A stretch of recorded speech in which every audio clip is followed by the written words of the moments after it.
Tout le monde peut avoir confiance en soi.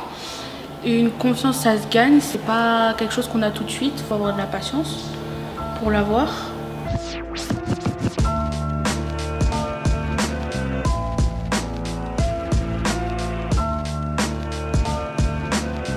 Avec plusieurs professionnels de l'association, on a constitué un groupe pour répondre à la demande du défenseur des droits des enfants qui souhaite recueillir l'avis et l'opinion des enfants, des jeunes et des ados sur le droit à la santé et au bien-être.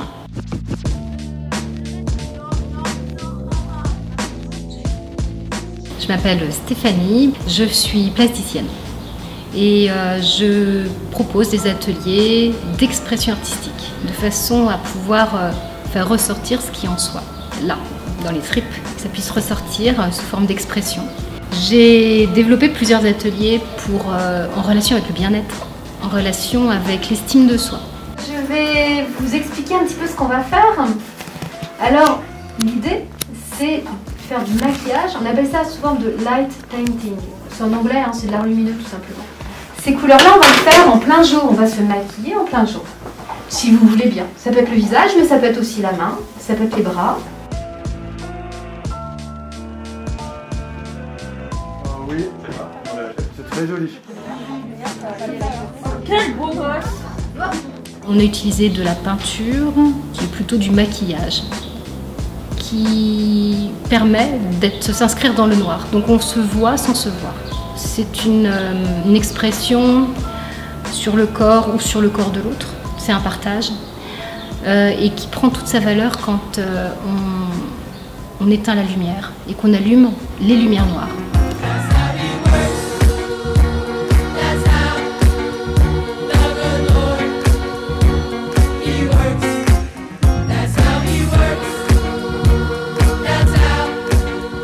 Voilà, on a fait un atelier au début qui était très timide. À partir du moment où ils se sont découverts dans le noir, là, il y a eu une sorte de choc émotionnel qui a fait qu'ils sont revenus se maquiller davantage. Ils ont rejoué avec ça, avec leur corps, avec le maquillage lumineux. Et du coup, ça a été vraiment le moment où vraiment l'atelier a exulté.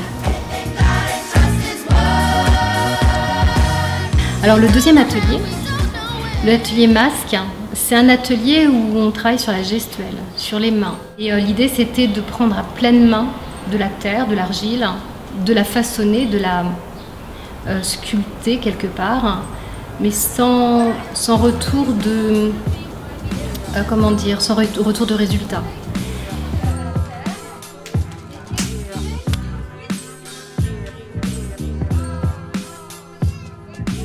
Un masque, c'est donner la possibilité de se représenter différemment de ce qu'on est. C'est une liberté quand même. De se dire que, ben voilà, tiens, je vais mettre le masque de la colère, je vais jouer la colère. Tiens, je vais mettre le masque de la joie, comme les clowns. Ben, on va se libérer d'une émotion, n'importe laquelle, mais on ne sait pas ce qu'il va y avoir.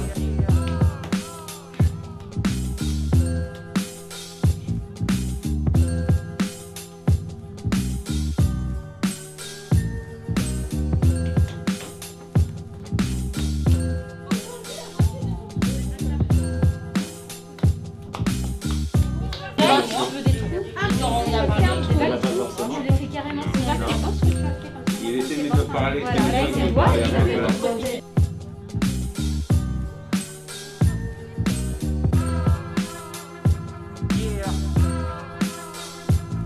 J'ai plus vu l'évolution sur le deuxième atelier. Rapidement, la dynamique de groupe était différente. C'était les mêmes jeunes et ils étaient beaucoup plus rapidement en lien les uns avec les autres. Individuellement, je pense qu'ils s'y sont retrouvés. C'était leur création.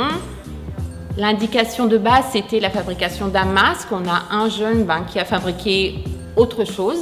Mais comme dit Stéphanie, c'est pas grave. Il n'y a pas de réussite ou pas réussite. C'est que ça lui parlait à lui sur le moment.